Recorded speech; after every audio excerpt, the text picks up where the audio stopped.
3 दिनों से एक ही खेत में खेत का चक्कर लगा रही गाय, ग्रामीण हैरान। श्रावस्ती जनपद के गिलौला थाना क्षेत्र के बसभरिया गांव के निकट एक खेत में एक गाय लगातार 3 दिनों से बिना रुके चक्कर लगा रही है। यह अनोखी घटना पूरे इलाके में चर्चा का विषय बन गई है। स्थानीय ग्रामीणों ने इसे चमत्कार, किसी बीमारी या अंधविश्वास से जोड़कर देखना शुरू कर दिया है। ग्रामीणों के अनुसार यह गाय शुक्रवार सुबह से लगातार उसी खेत में गोल गोल घूम रही है। वह न खाती है, न पानी पीती है और न ही आराम करती है। रात में भी उसका यह सिलसिला जारी रहा। गांव के बुजुर्ग रामलखन ने बताया, हमने पहले कभी ऐसी घटना नहीं देखी। गाय मानो किसी अदृश्य शक्ति से बंधी हुई है। हमने उसे बाहर निकालने की बहुत कोशिश की, लेकिन वह फिर भी उसी जगह लौट आती है और चक्कर लगाने लगती है। स्थानीय किसान अशोक कुमार ने बताया कि खेत में कोई विशेष फसल या पौधा नहीं है जो गाय को आकर्षित कर सके। उन्होंने कहा, पहले दिन हमने सोचा शायद कोई बीमारी है, लेकिन 3 दिन बीत गए और स्थिति जस की तस है। पशु चिकित्सक को भी बुलाया गया, लेकिन वह भी कोई ठोस कारण नहीं बता पाए। पशु चिकित्सकों की राय, गिलौला पशु अस्पताल के डॉक्टर ने घटनास्थल पर पहुंचकर गाय का जायजा लिया। उन्होंने प्रारंभिक जांच में बताया कि गाय में कोई स्पष्ट शारीरिक चोट या बुखार नहीं है। यह न्यूरोलॉजिकल समस्या, किसी प्रकार का इन्फेक्शन या पर्यावरणीय तनाव हो सकता है। हम आगे जांच कर रहे हैं, डॉक्टर ने कहा। कुछ ग्रामीण इसे धार्मिक दृष्टि से भी देख रहे हैं। गांव की महिलाएं गाय को माता मानकर पूजा अर्चना कर रही हैं और दूध रोटी चढ़ा रही हैं। एक स्थानीय व्यक्ति ने कहा, शायद कोई देवी का संदेश है। प्रशासन की प्रतिक्रिया, घटना की सूचना मिलते ही जिला प्रशासन और पशुपालन विभाग के अधिकारी मौके पर पहुंचे। उन्होंने गाय को सुरक्षित निकालने और उसकी स्वास्थ्य जांच के लिए टीम गठित की है। श्रावस्ती के जिला पशुपालन अधिकारी ने कहा, हम पूरी स्थिति पर नजर रखे हुए हैं। यदि आवश्यक हुआ तो गाय को अस्पताल ले जाकर विस्तृत जांच कराई जाएगी। अभी तक गाय का चक्कर लगाना जारी है। ग्रामीणों में उत्सुकता और चिंता दोनों बढ़ती जा रही है।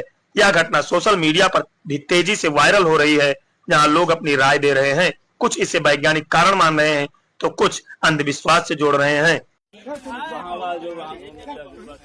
मलमास चला था, कुछ भी हो सकता।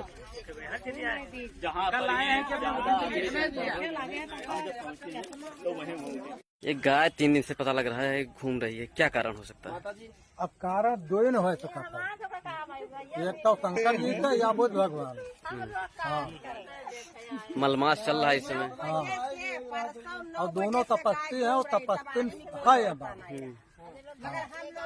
तो उसका एक ही कारण, केवल उसी खेत में फिर पहुंच गई, घूम रही गाय। तो वही खेत में घूमे, वही खेत में जो उनको छुए, कोई वक्त जब को स्कोर हो जाए वही खेत में कोई तो हो जाए, परिक्रमा कर रही है। तो क्या कोई जो जहाँ मन हो तहाँ घुमा दो, तो छड़िया जो पकड़ ले जो तो वही से घूमने लगी। लेकिन अस्थायी जगह होते वहाँ अस्थायी वही है। तो क्या बस देवी जी हो सकती है या शंकर जी या भगवान बुद्ध, जिस तरह आप बता रहे हैं? 2 ही लोग। यहाँ पर लोग दूर दराज से चलकर देख। कहाँ रहते हैं? बस भरिया। एक गाय लगातार एक ही खेत में चक्कर काट रही है, उसका क्या कारण हो सकता है? अब उसका कारण का हो सकता है? कोई कहता है कि तपस्वी है, कोई कहता है बुद्ध भगवान ऊपर असवार है, कोई कहता है शंकर के वास है। अब कहा जाए, जे प्रगट हुए टीका देखा जाए। आपका क्या लागत है? अब हमें तो गाय लागत है कि गाय चक्कर मार रही है, या माँ संतुलित से ना बीमारी है, या कोई भाई देवी देवता के देवी देवता का असर है, आप मान रही हैं? मान रही हैं। तो यहाँ पे काफी लोग देखने आ रहे हैं। कहाँ से आ रहे हैं? कितने लोग लगभग आ चुके हैं? अरे बाबा, यहाँ से तो हम तो कहे थे कम से कम नहीं तो 100 गांव के लोग आ चुके हैं। हाँ, बहराइच तक के आ चुके हैं। तो आकर देखकर सब लोग चले जाते हैं। टेम्पो, मोटरसाइकिल तो सब पछलारे से कितनी आ चुकी है और कितनी खेतन में चली गई। केवल गाय की दर्शन करने आते हैं? दर्शन करने आते हैं। अपना पब्लिक आए है तो दर्शन करे तो आए।